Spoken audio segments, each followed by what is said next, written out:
eu deixo-vos então com Miguel Leite e com o tema Da Paixão à Ação.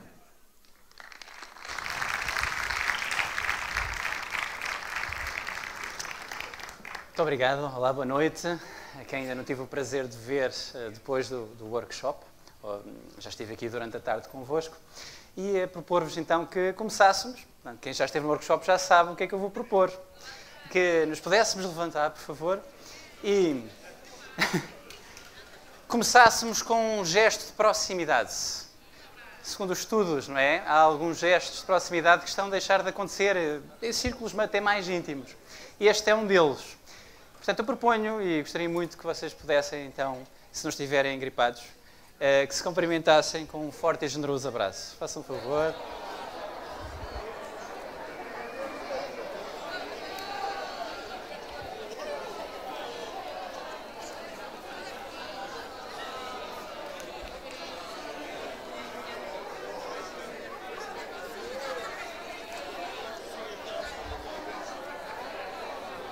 Muito bem.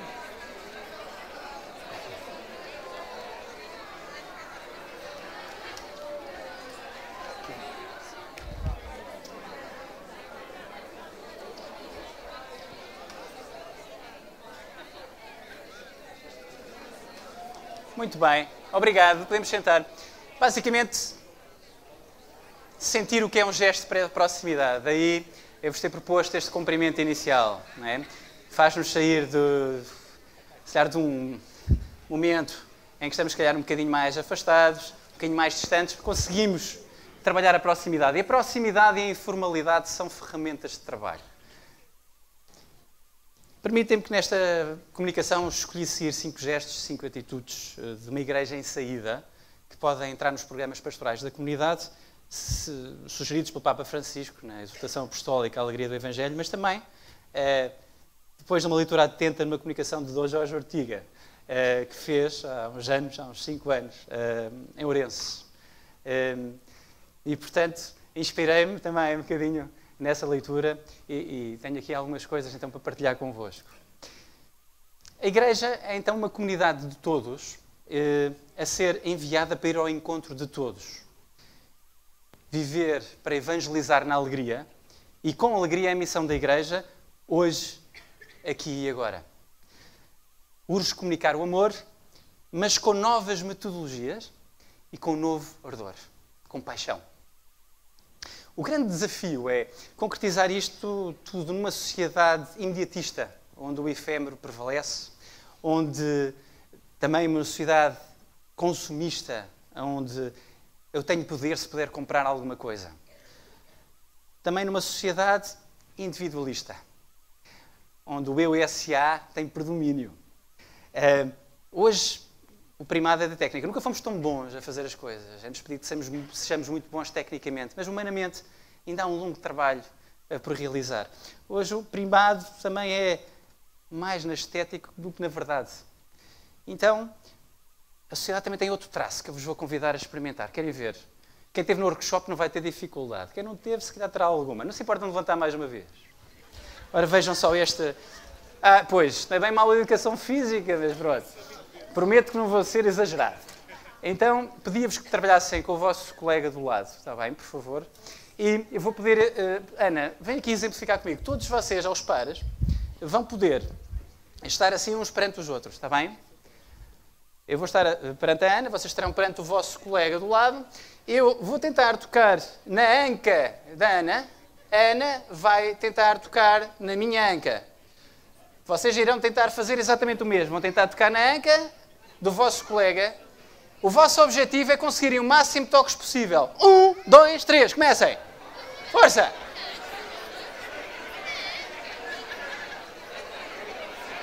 Parou, obrigado. Podemos sentar. Espera aí, Ana. Podemos sentar. Obrigado. Ora bem. Podemos sentar. Bem. O que é que aconteceu? Ora, vê-se bem quem é que esteve no workshop e quem é que não esteve. Não é? O que é que eu vos propus? Quem esteve no workshop esteve muito bem. É muito claro. O objetivo muitas vezes está claramente comunicado, mas nós ainda assim resistimos. Como é que as coisas às vezes são tão fáceis de compreensão, mas nós resistimos. A nossa formatação também é extremamente competitiva. Então faltava falar da sociedade competitiva em que vivemos, em que o ganha-perde é o paradigma dominante. Então era fácil, não é, eu resistir. Não é? Eu disse-vos, o seu objetivo é o máximo de toque possível, eu teria que fazer isto com a Ana. Ana, dá-me licença, não resistas. 1, 2, 3, 4, 5, 6, 7, 8, 9, 10, 11, 12, 13. E assim cumpriria mais facilmente o objetivo. Se resistisse, como é muitas vezes a nossa tendência, eu não vou chegar lá. Portanto, parabéns a quem esteve no workshop e conseguiu fazer, mas ainda muita gente na sala não fez. Boa! Obrigado. Como nos diz Bento XVI, o Papa Bento XVI diz-nos que em ambiente de mudança, só um coração que vê encontrará a novidade que nunca se repete. É importante encontrar-nos com o outro, com os seus problemas e alegrias, sem complexos e sem medo. E o medo, como falava à tarde, tem 3 reações em qualquer animal. E nós também o somos. Ou faz-nos atacar, paralisar, ou, mais tradicionalmente, fugir. Atacar, às vezes, é uma forma de paternalismo. Fugir, às vezes, é uma forma de negação ou até de evitamento. Nós, muitas vezes, somos passivos nas nossas equipas, nos nossos grupos, porque somos muito bem aceitos, mas, às vezes, não passamos à ação. Uma igreja em saída sai dos seus passos, dos seus hábitos e rotinas organizacionais para estar presente nos cenários e desafios sempre novos. E o primeiro gesto ou atitude, não sei se vai poder estar presente, é primeiriar. Convida-nos então a dar o primeiro passo. Nós, como líderes cristãos, como cristãos que somos, a tomar a iniciativa, seja nas periferias, mas também na nossa casa. Também, às vezes, dentro da igreja, porque nós também resistimos muito. No âmbito social ou laboral. Aproximando-nos de onde todos se afastam e se fecham em si, dando voz a quem não tem voz. Podemos então liderar. E liderar, dando uma definição simples, é a minha capacidade de influenciar os outros a atingir objetivos. Os líderes têm personalidades, forças e atitudes diferentes. Mas os que são eficazes, isto mais do que ser bom ou mau, é mais importante ser eficaz. E os mais eficazes conseguem que as coisas certas sejam feitas da maneira certa. Os líderes que inspiram distinguem-se pela imaginação, competência, mas também gosto pelo risco. Como disse Dom Jorge, não há mal nenhum com o inédito desde que esteja sintonizado com o espírito.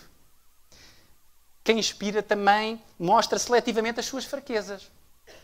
Revela as suas diferenças e inspira os outros com empatia. Já lá vamos, a empatia. Um líder cristão vai ao encontro das necessidades que as pessoas têm. Portanto, sabe da importância de pertencer a uma comunidade, sabe da importância das pessoas se sentirem valorizadas por aquilo que têm para contribuir, sobretudo numa cultura hipercrítica como a nossa, em que vivemos, onde há pouco espaço para o reconhecimento. Mas eu não vos vou deixar fugir. Já valorizaram hoje quem tem ao vosso lado? Então façam o favor de o fazer. Uns breves instantes. O que é que têm para valorizar? O que é que lhe querem dizer? O que é que... Alguma coisa que lhes possam dizer? Boa.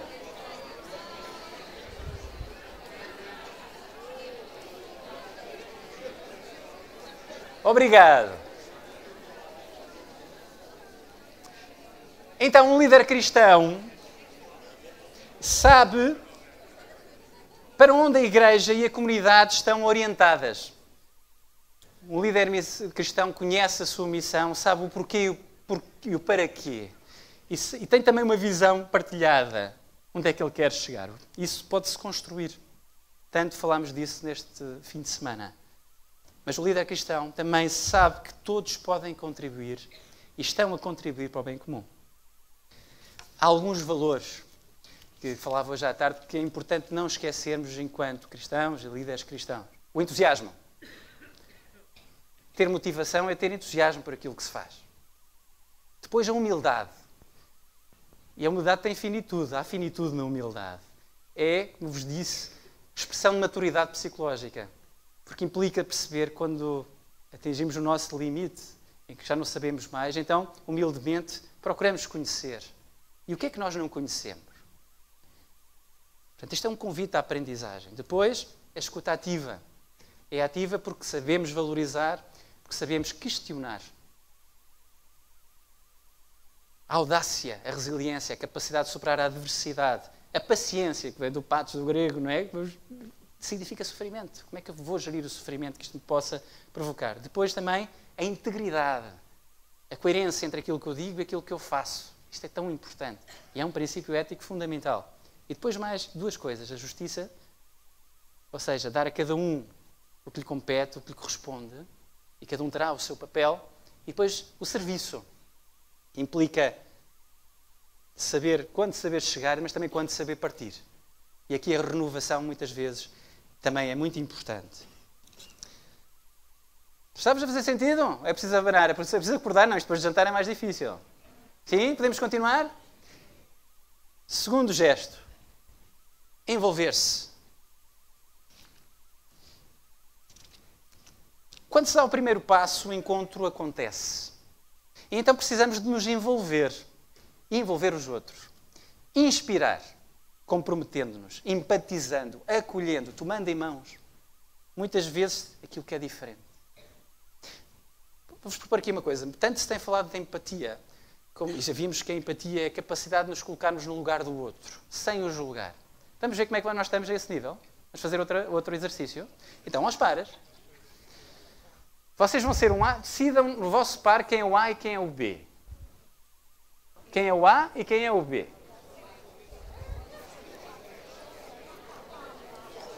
Sim? Já decidiram? Então é muito simples agora. Este exercício tem 3 passos. Primeiro passo. O A vai contar uma história de uma chatice, de um conflito que teve com alguém. Na vossa equipa, na vossa comunidade ou noutro contexto de vida. Contem o que aconteceu, está bem? Sem serem muito demorados. O B vai ouvir sem interromper. Está bem? Este é o primeiro momento. Depois vai haver um segundo e um terceiro. Mas para já vamos começar por aí. Força, uns instantes para poderem contar e partilhar.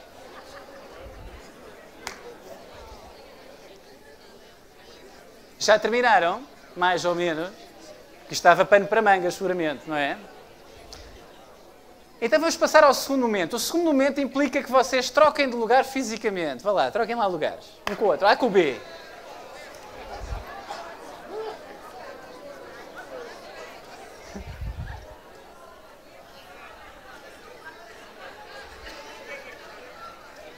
Já trocaram? Ótimo. Eu não vos posso deixar dormir, é isto depois de jantar. Ora bem, no primeiro momento, repararam, o A contou a seu belo prazer a história da chatice que teve com alguém. Neste segundo momento, as coisas vão mudar um bocadinho. O B, tal como no primeiro momento, vai ouvir sem interromper, mas o A vai fazer um exercício diferente. Vai tentar colocar-se no lugar da pessoa com quem estava chateado ou em conflito e vai tentar contar a história nessa perspectiva. Experimentem.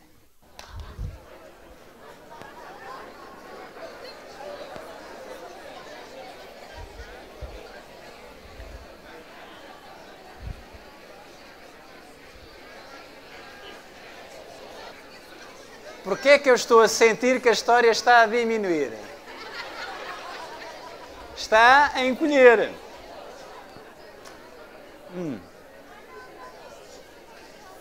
Muito obrigado. Como vêem, este segundo momento retrata bem a nossa falta de treino. E eu queria que vocês sentissem isso, porque muito se fala de empatia, muito se fala de assertividade. Mas temos, às vezes, pouco a noção do que é que isto significa verdadeiramente. Portanto, isto implica sair, às vezes, um bocadinho de nós e perceber o que é que ele estaria a pensar, porque é que ele disse o que disse. Portanto, a empatia, então, é esta nossa capacidade de nos colocarmos no lugar do outro, sem o julgar, que ainda por cima, sem fazer um julgamento. Portanto, eu acredito que a história, muitas vezes, acredito também por falta de alguma informação, diminui para muito menos de metade. Isto é um convite ao treino, sabem? Porque é importante. Quem quer evangelizar com alegria, quem quer acolher, quem quer envolver-se, precisa de sentir o trabalho que tem para fazer também. E isto é exigente. Mas ainda não vos quero deixar ficar assim. Está bem? Porque o B ouviu sem interromper, não é? Troquem lá de lugar outra vez, fisicamente. Vá lá.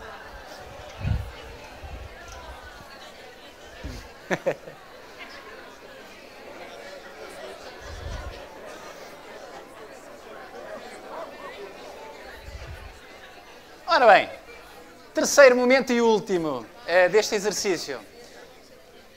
Então, no primeiro momento, o A contou a história ao B, B ouviu e não interrompeu. No segundo momento, o A fez o exercício de se tentar colocar no lugar do outro, exigente. B continuou a ouvir sem interromper. Mas agora, o A, vamos fazer uma coisa diferente, não é? O A vai voltar a ser o A, mas o B é a pessoa com quem vocês estavam chateados. E agora tentem lá resolver. Força! Espero que tenham conseguido resolver essa questão.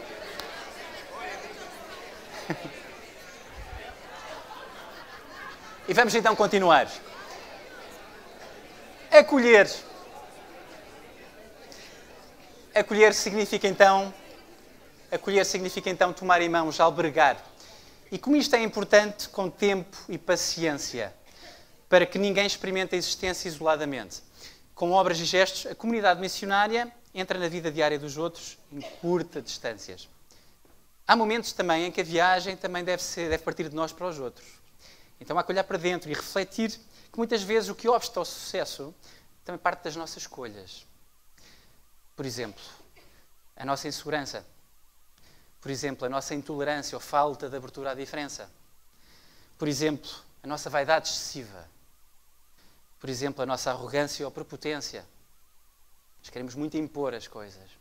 E as culturas são cada vez mais de medo porque também são extremamente impositivas e os estilos de liderança são autocráticos.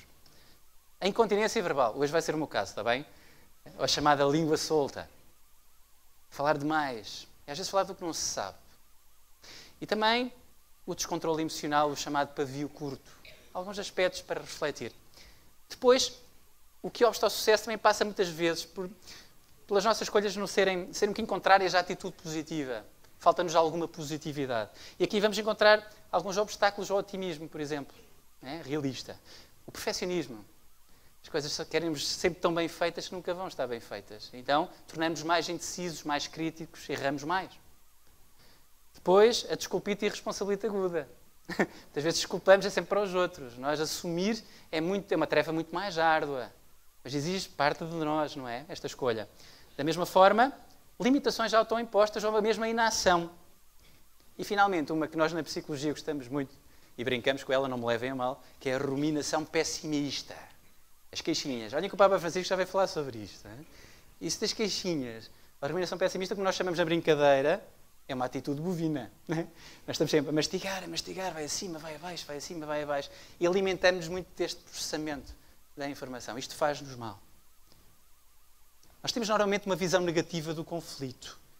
De facto, o paradigma dominante é o competitivo, em que um ganha e outro perde. Mas quem disse que o conflito não é também uma oportunidade de crescimento pessoal e profissional? E já foi tantas vezes na vossa vida e na história das nações. Portanto, há aqui uma oportunidade e há que pensar, se calhar, num aspecto, aproveitando há bocadinho o exemplo, lembra-se da pirâmide de Maslow do que o Peter trouxe. Vamos aproveitar isso, porque na base dos conflitos são duas coisas. Identidade não reconhecida, ou seja, aquilo que eu sou e aquilo que eu tenho é posto em causa. E olha que dentro da igreja isso às vezes acontece. É posto em causa o que somos e o que temos. E da mesma forma, um segundo grande aspecto, e haverá conflito também aqui, é quando as necessidades, aquela pirâmide que vocês visionaram na intervenção da tarde, não são atendidas. E temos 5 necessidades. As fisiológicas. Quantos de nós não nos chateamos porque, sei lá, quantas famílias não têm o que comer e ganham o seu ordenado ou dão aos filhos, mas passam dificuldades, têm dívidas para pagar. Nós precisamos ter dinheiro no bolso, mas como eu vos estava a dizer, eu ganho o meu ordenado e não chega para tudo. Estamos num país sobreendividado, onde as famílias também são reflexo, muitas vezes, desse sobreendividamento. Já estamos a contrair dívidas para pagar dívidas. Isto tem reflexos nos nossos comportamentos, nas nossas escolhas, na nossa maneira de estar na vida. Necessidades afetivo-sociais. Isto na pirâmide do Maslow, que é a mais conhecida do mundo, a seguir às de Keops. Afetivo-sociais é um 2 em 1, é como o shampoo. Há falta de reconhecimento, porque eu estou aqui há não sei quanto tempo e nem uma palavra. Esta é a queixa que eu mais ouço em organizações. E depois, a parte social. Eu sou aceito pelo grupo? Não, há sempre a ovelha negra, amarela, cor-de-rosa. Não é? Mas porquê é que ela se defende? Porquê é que tem aquele comportamento agressivo? Seguramente há uma história. E eu estou interessado em conhecer essas histórias. Necessidades de autoestima, identitárias, que andam tão pelas ruas da amargura. E, finalmente, a autorrealização. Será que nós fazemos o que gostamos? Será que temos honestidade na nossa maneira de ver? Será que estas necessidades não atendidas também nos afastam do outro e fazem-nos entrar em choque e em conflito? Tenho aqui uma história para vos contar, que é a história do martelo. Tem tudo a ver com isto. O Maslow falou disto. O Sr. Maslow da pirâmide falou disso. Se nós tratarmos todos os problemas se fizermos só um martelo, vamos tratar todos os problemas como pregos. Mas nós, na nossa caixa de ferramentas, temos outras ferramentas. Eu sei que sim. E a história do martelo diz assim: um homem quer pendurar um quadro. Já tem o prego, mas falta-lhe um martelo. O seu vizinho tem um. E por isso o nosso homem decide pedir-lhe um emprestado quando uma dúvida o assalta. E se não me quiser emprestar? Estou agora a lembrar-me de que ontem me cumprimentou com um ar um pouco distante. Talvez estivesse com pressa. Mas quem sabe se a pressa não era apenas uma desculpa. E o homem tem algo contra mim. O que é que poderá ser? Eu nunca lhe fiz nada. Deve ser alguma coisa que me meteu na cabeça. Se alguém pedisse uma ferramenta emprestada, eu responderia imediatamente que sim. Porquê é que não há dele fazer o mesmo? Como é que pode alguém negar um favor tão simples a outra pessoa? É gente deste tipo que nos estraga a vida. E deve pensar que depende dele só porque tem um martelo. Isto é o cúmulo. O homem furioso vai à procura do vizinho, toca a campainha e quando a porta se abre, antes que o vizinho tenha tempo de dizer bom dia, grita-lhe furioso: fique lá com o martelo, seu grande estúpido. Conflitos. Lembremo-nos que somos responsáveis pelas escolhas que fazemos, pelos nossos atos, pelos nossos comportamentos, pela maneira como estruturamos o nosso tempo, pelo nível de consciência que aplico naquilo que faço. E atenção que nós muitas vezes estamos a repetir. Nós, na nossa equipa, na nossa comunidade, fazemos tantas coisas. Nunca ouviram falar? São sempre os mesmos a fazer as mesmas coisas. Isto não é bom sinal. Porquê é que isto está a acontecer? Então, e a renovação? Porquê é que tem que ser sempre os mesmos? Estão agarrados a alguma coisa ou não há mais ninguém para fazer? Isto é um sinal de muito stress também para essas pessoas também. O tempo é o recurso mais democrático que existe. Toda a gente tem direito ao mesmo. O que é que eu faço com as atividades? Que escolhas ando eu a fazer? Eu sou responsável pelas relações em que opto entrar e as que mantenho. Pela maneira como trato os outros. Pelo significado que atribuo ou deixo de atribuir à minha existência. Olhando para a nossa comunidade, para a nossa equipa, para a nossa unidade pastoral, será que é fonte de acolhimento? Tanto falámos nós aqui já, e sabemos da importância disto, como é importante acolher. E quem não nos conhece é acolhido. Será que é fonte de saúde, por não dizer assim, ou de alegria? Quais são os sinais vitais das vossas unidades pastorais, das vossas equipas? Há relações mais positivas que conflituosas? Há pessoas que estão motivadas, que se compreendem e apoiam? Há instalações em que nos movemos que sejam funcionais? Há projetos a funcionar, colaborativos? Eu estou seguro que sim. Mas queria que pensássemos nisso a fundo. Dentro de casa, nós também temos que fazer as nossas reflexões e perceber o que precisamos de melhorar. E já agora, deixemos dar uma dica perante os problemas, já que estamos a falar de alguns. Às vezes, o truque também está em perceber o que corre bem, sabem? Nós vemos muito do lado do problema e às vezes não vemos o que é que correu bem, o que é que levou a correr-se bem. Isto traz-nos ingredientes que tornam repetíveis essas experiências. Nós podemos aprender com o que corre bem também, para resolver os nossos problemas. Então, pensemos nas nossas santas insatisfações, que consigamos partir delas. Como nos lembra o Papa Francisco, apostar numa autoavaliação constante é uma premência. Não tenhamos reações de lamentação ou de alarmismo, e isso acontece quando condenamos o mundo e aqueles que nele agem. Isto também me faz lembrar alguns provérbios orientais muito interessantes. Vou-vos dar 2 exemplos. Se tu tens razão, porque te queixas, dizem os cantoneses. Se tu tens razão, porque te queixas. Se não tens razão, porque te queixas. Ouça, a queixa é importante porque sinaliza que alguma coisa não está bem. Agora, alimentar-nos disso e dessa ruminação, que bem é que nos pode trazer? Se eu estiver sempre a tocar numa ferida, eu tenho uma probabilidade elevada dela infectar. E seguramente me vai doer mais. Não estou com isto a ignorar a ferida, porque preciso tratá-la. E cuidar dela. Com todo o amor. Mas que escolha estou eu a fazer? Estou a querer infectar essa ferida ou estou a querer tratá-la? Com carinho. Eles dizem mais. Se tens um problema, para de escavar. Pousa a tua ferramenta, analisa. Pensa sobre isso. O outro será sempre o outro com os seus problemas e as suas histórias. Acho que é melhor vocês se levantarem. Agora ficámos um bocadinho sérios, não? O que é que vocês me dizem? Levantem-se lá um bocadinho, só um bocadinho. Isto depois de jantar eu não tenho coragem de vos ver muito tempo sentados. Vou-vos desafiando, está bem? Isto agora é só o que nós chamamos um power break. Assim um nome todo pomposo. Então eu convido-vos, por favor, é que se virem naquela direção, para a esquerda do auditório, para a minha esquerda, e coloquem, por favor, os braços... nós fizemos isso à tarde, como há uma grande parte das pessoas que fizeram, ponham na cintura, se faz favor. Exatamente. É que à tarde fizemos aqui nos ombros, agora vamos fazer na cintura. Agora é muito simples, para ver se estão acordados, façam lá um ataque de cócegas. Agora! Isso!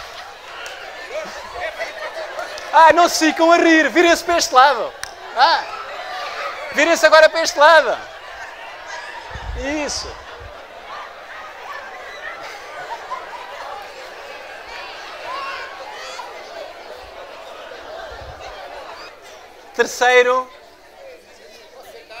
Terceiro, podem sentar, obrigado. Terceiro gesto ou atitude. Acompanhar. Precisamos de saber acompanhar, integrar, fazermos-nos companheiros de todos, trabalhando as diferenças. Dom Jorge Ortiga, se permite outra vez citá-lo. Acompanhar a fragilidade. Para que a libertação aconteça, é o ADN da Igreja. A fraternidade compromete. Acho que não errei. Fazer caminhos juntos faz com que não nos sentemos à margem. Sabemos estar com todos sem nunca perder a nossa identidade. Eu relembro o que é a identidade. O que somos e o que temos. Honremos isso. Como é importante estarmos em comunhão. O diálogo com todos e o anúncio da verdade são exigências de uma caminhada conjunta. E aqui entra a comunicação. Vem do latim, pôr em comum. Os dois olhos e os dois ouvidos e uma só boca para ver e ouvir mais do que falamos. O estar atento à nossa forma de pensar, aos nossos pressupostos. Desculpem que já falei isso à tarde, mas para quem não ouviu. As ideias pré-concebidas que trazemos, que colocam muitas vezes em causa o outro. E se calhar a nós próprios. Exemplos. Se pararam de falar quando eu ia a passar, é porque estavam a falar de mim. Pode ser, pode não ser. Os pressupostos são de 3 ordens. Generalizações, omissões, destruções. Devemos saber questioná-los. Segundo exemplo, se pararam de falar, estão todos a olhar para o teto, é porque não me respeitam. Estava eu tramado convosco, vou dizer hoje à tarde, não é? Portanto, é muito fácil nós cairmos nesta tentação. Mas questionamos pouco esta forma de pensar, que parte muitas vezes de nós. Estes pressupostos alimentam as profecias que se autorrealizam. Isto vem da psicologia. Basicamente, eu acho que em Braga são antipáticos. É mais fácil quando eu estiver aqui em Braga, em Braga Augusta com os bracarenses, dizer, comportar-me dessa forma, porque vou seguramente ser mais distante, vou estar mais apreensivo com esse contacto. Não é? Claramente, se calhar sou eu que vou deixar que esta profecia se autorrealize e vou ser eu o antipático. Estão a ver o risco destas coisas de alimentar ideias pré-concebidas? É que depois elas concretizam-se, não por causa dos outros, isso é uma bela desculpa, não, mas porque nós, muitas vezes, os concretizamos. Depois só mais uma nota sobre estilos de comunicação. O ideal é que nós fôssemos assertivos e assertividade é a capacidade de dizermos o que pensamos e o que sentimos respeitando o que o outro pensa e sente. Isto é complexo, pensar e sentir, e outro ser pensante e que se sente também com o princípio do respeito. É um princípio ético fundamental. Mas há 3 outros estilos assertivos que eu vos vou apenas dar nota dos custos emocionais deles. Primeiro, a manipulação. O que é que leva à manipulação? Todos vocês sabem. Perda de confiança. Isto é perigoso em termos de custos emocionais. Passividade. O custo é engolir sapos. Somos bem aceitos, como eu vos dizia há pouco. Somos muito, ouvem-nos, levantamos ondas, não é? Estamos a maiores. Somos bem aceitos, isso para nós é muito importante. Mas a verdade é que engolimos sapos e quando os sapos atingem, o nosso saquinho atinge o limite, nós rebentamos e passamos ao estilo agressivo. E sabem qual é o custo do estilo agressivo ou reativo? Sentir que não gostam de nós. E este sentir que não gostam de nós é tremendamente negativo para a nossa saúde psicológica já agora. Como é que eu quero chegar ao outro se estou mergulhado nas minhas próprias dúvidas? E este é o custo da reatividade e da agressividade. Temos muitas culturas de medo, sabem? Eu vou trabalhando em várias organizações e sinto muito isso. Que não seja esse o caso na nossa equipa, na nossa comunidade. Não tenhamos medo. E é importante sair disto. É importante perceber que podemos cooperar, que o paradigma não tem que ser o ganha-perde, pode ser o ganha-ganha. O paradigma... Eu vou-vos dar um exemplo. À tarde fiz um jogo, agora não vou poder fazê-lo, mas vou-vos dar o exemplo de um Nobel da Economia, John Nash, que trabalhou exatamente estas questões dos jogos de soma zero e da competitividade. Não sei se vocês viram o filme A Mente Brilhante, com o Russell Crowe. Lembram-se de uma cena do filme em que está o John Nash e os amigos num bar e chegam um conjunto de raparigas, há lá uma loura e as restantes são morenas. Eles ficam entusiasmados, sobretudo, com a rapariga loura. E querem-se todos atirar a ela. E o Nash diz assim, não sei se o Nash queria ficar com ela ou não, mas diz assim, epá, esperem lá, pensem um bocadinho, se vocês todos se atirarem à rapariga loura, basicamente, ok, um de vocês poderá ter probabilidade de ficar com ela. Mas a verdade é que, depois, quando os outros se virarem para as morenas, elas vão sentir que são segundas escolhas e vão-vos recusar. Então, se calhar, melhor para cada um e para todos, é se todos se atirarem às morenas, é deixarem a loura de lado. Tem muito mais probabilidade de se estarem bem hoje à noite, é o que diz no filme. Estão a ver, isto tem muito a ver com o princípio cooperativo de atuação e como é importante a cooperação nas nossas equipas. Portanto, basicamente, o que é melhor para cada um e para todos? Nós temos claramente uma missão. Mas precisamos muito de saber trabalhar a cooperação. E olhem que nas escolas não se trabalha isto assim tanto. Nós estamos, o paradigma é o da competição e, sobretudo, desenfreada. Reparem como começaram na ANCA. Vejam as resistências, nós próprios, as resistências que temos. Mesmo quando as coisas nos parecem óbvias. Portanto, os 4 pilares que a Escola de Harvard indica para trabalhar cooperativamente são, primeiro, separar as pessoas dos problemas. Ser duro com o problema, suave com as pessoas. Compreender o outro não significa concordar com ele. Em segundo lugar, saber negociar mais com base em interesses, nos porquês, e não naquilo que eu digo que quero, nas minhas posições. Nem sempre às vezes é o que quero. Porquê é que eu quero aquilo que quero? Depois, saber ter critérios que fundamentem os nossos pontos de vista. E a Igreja tem critérios, tem uma doutrina. E há critérios objetivos que eu posso seguir e que fundamentam os meus passos. Eu conheço-os, faço um investimento para os conhecer, e isso alicerça a minha atuação. Ajuda-me a chegar mais longe também. Não quer dizer que eu não possa questionar-me, mas é importante saber do que falo. Depois, saber criar opções para proveito mútuo, ou seja, eu posso utilizar a criatividade. Isto é um convite. Está tudo bem disposto? Vou-vos contar outra história. E esta tem a ver com os pressupostos, que há bocadinho me esqueci de vos contar. E é muito simples. Do filósofo, a gente que sabe, conhece o filósofo Sócrates. Na Antiguidade Clássica, sim? Então, o que é que dizia? O que é que diz esta história? É muito simples. Um conhecido do mestre contou-lhe que acabara de ouvir alguma coisa sobre um dos seus discípulos. Espera. Eu primeiro gostaria que passasses pela prova dos 3 filtros. Os 3 filtros? Isso mesmo. E o primeiro é o da verdade. Ou seja, quero que me digas se tens a certeza do que me vais contar é fiável. Bom, eu acabei de saber e, claro, quer dizer que não sabes. Então vamos passar ao segundo filtro, o da bondade. Queres-me contar alguma coisa boa sobre o meu discípulo? Receio que não, pelo contrário. Muito bem, queres contar-me alguma coisa má sobre ele e não sabes se é fiável. Mas não há problema. Ainda podes passar pelo terceiro filtro, o da utilidade. Isso que dizes que me queres contar vai-me ser verdadeiramente útil? Sinceramente, não muito. Pois então responde a esta pergunta. Se não é fiável, nem bom, nem útil, para que contá-lo? Conclui Sócrates. Estes filtros são muito importantes. Saibamos nós também ter a capacidade de os utilizar mais vezes.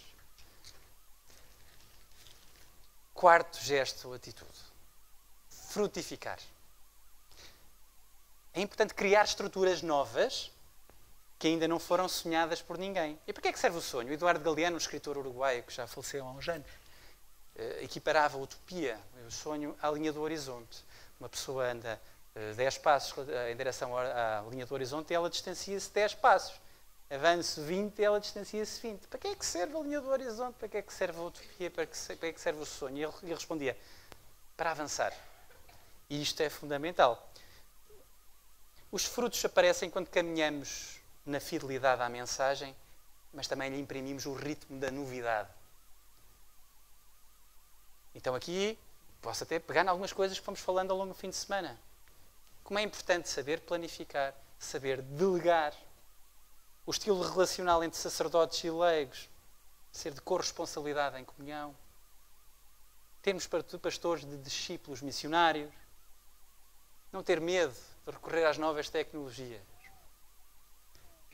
recorrer a estratégias criativas e colaborativas leva a que todos participem e se empenhem. E também é útil, por vezes, começar por perceber o que corre bem e aprender com isso, como eu já vos disse. Eu vou-vos deixar uma proposta metodológica para o vosso trabalho em equipa, se entenderem por bem usar. E vou usar como exemplo um trabalho que foi feito em Coimbra, na Diocese de Coimbra, há pouco tempo, nas jornadas permanentes. Foi feito com mais de 100 pessoas. Nós usámos uma técnica criativa World Café. Vocês já ouviram falar? Basicamente, vamos gerando ideias através de diálogos em ambiente informal e descontraído. E geram-se conversas profundas e significativas que vão potenciando a mudança. Então nós partimos de algumas perguntas que foram as seguintes, só para vos dar o exemplo. O que é que funciona positivamente na liderança da sua comunidade? Quais os traços de uma liderança ideal? Várias mesas tinham estas perguntas. A partir das funções que desempenha, o que é que eu posso fazer para melhorar as dinâmicas de liderança? Como suscitar novos líderes na sua comunidade? Quais os serviços pastorais a desenvolver para maior vitalidade da unidade pastoral? E o que esperamos uns dos outros no modelo de liderança partilhada. Para vos dar um exemplo, nós temos a trabalhar estas questões nesse ambiente informal. Depois, o primeiro momento é sempre de criação livre de ideias. E este é o primeiro passo. Vocês querem trabalhar objetivos, metas, querem levar isto para a vossa equipa, isto acho que é um método que pode ajudar. Então, primeiro, ter uma pergunta de partida. Em segundo lugar, usar uma técnica criativa. Nós usámos o World Café, vocês podiam usar outra qualquer. Um brainstorming que se chegaria seguramente. Mas há outras. Mas há aqui uma regra no uso da técnica criativa e, sobretudo, nesta criação livre de ideias. É que não pode haver crítica nem compromisso prévio. Nós perdemos muito tempo a apontar pistolas, nem a criticar, e depois as coisas não avançam. E cortamos o fluir criativo. Portanto, quando estamos a criar, ter noção disto. Não tenho que criticar nem comprometer já. Ok, vou deixar que as ideias surjam. Em segundo lugar, é preciso agrupar e priorizar. E como é que eu vou agrupar e priorizar? Vou ter uma série de ideias soltas, como resposta a estas perguntas que vos enunciei, e depois devo saber priorizá-las também, agrupá-las pela lógica e priorizá-las. O que é urgente e importante? Esta era a pergunta que deveríamos fazer. O que é urgente e importante para a minha comunidade, para a minha equipa, para a minha unidade? E em terceiro e último lugar, e muito importante, saber objetivar, especificar. Às vezes temos excelentes ideias, mas não as levamos à prática porque não fazemos este exercício. Isto exige partir muita pedra. Não basta só dizer, precisamos de melhorar a comunicação na nossa equipa pastoral. Não. Se quero especificar esta comunicação, eu tenho que usar aqui, eu vou usar este tempo, porque alguns de vocês conhecem, o REMAR. Já ouviram falar da técnica REMAR, de concretização de objetivos? R significa relevante. Melhorar a comunicação é relevante. Mas é específico? Não é. Porque eu preciso de responder aqui a algumas perguntas. Neste terceiro passo. Quais são as perguntas? São as perguntas do jornalista.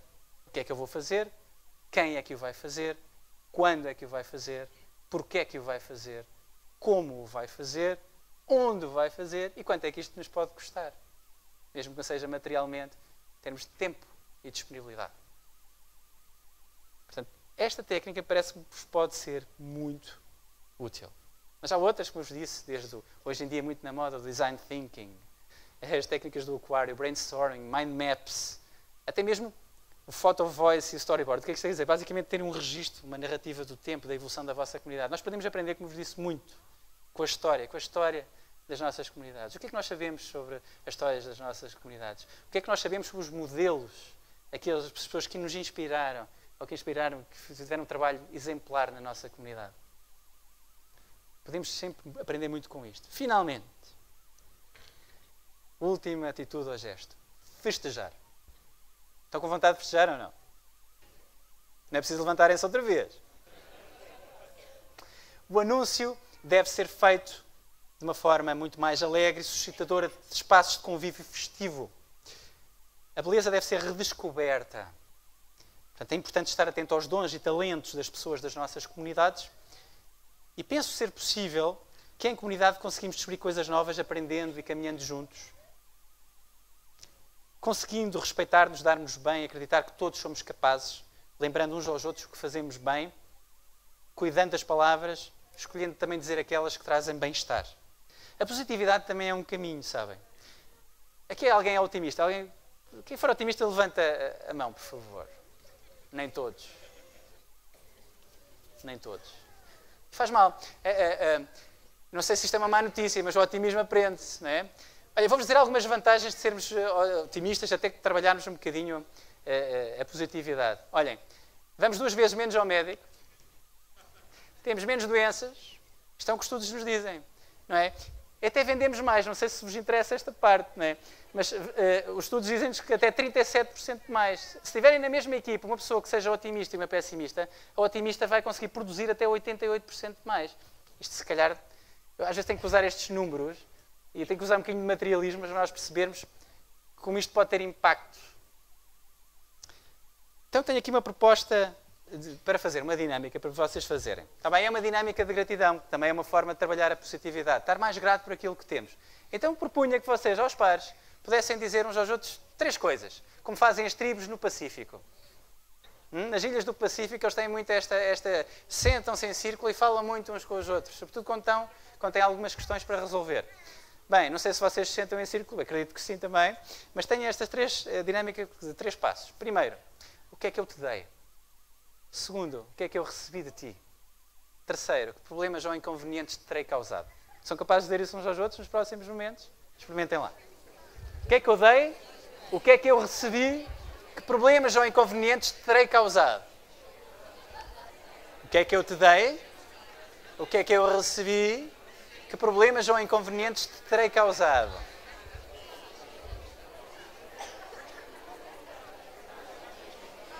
Vocês estão a empancarem na parte dos problemas ou inconvenientes, é isso? Ok, estou mesmo quase a terminar.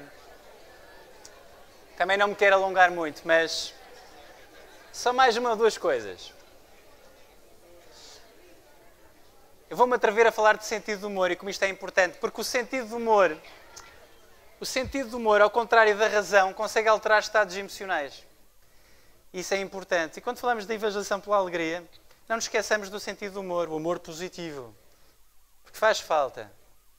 Faz falta, altera esses estados emocionais. Tantos, e isso é tão importante. A alegria e o sentido do humor são valorizados em qualquer idade. E já agora, vocês já sorriram para o vosso colega do lado hoje? Já? Já. A minha filha é que diz sempre assim, tem 18 meses. Sim.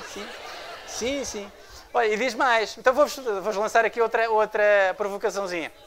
Outra, é assim. Eu vou-vos ensinar um gesto de perdão que se faz na Índia. Os miúdos na Índia têm gestos muito engraçados. Este é um deles. Mas só vos ensino se vocês fizerem uns aos outros. Pode ser? Têm que confiar em mim, não é? Não sei se é possível. Mas isto é... Estamos a falar de sentido de humor. Alinha ou não? Quem alinha põe o dedo no ar. É lá, temos uma grande parte de pessoas a querer alinhar. Boa. Então é assim. As crianças, quando fazem traquinices, foi por isso, lembrei-me logo da minha filha, não é? Das traquinices da Beatriz. Quando eles fazem alguma traquinice, depois vão ter com a malta e quando querem pedir desculpa, pedem assim. Então já sabem, quando se portarem mal uns aos outros, olha, chegam a pedir desculpa. É? Agora tem que fazer uns aos outros, façam um favor.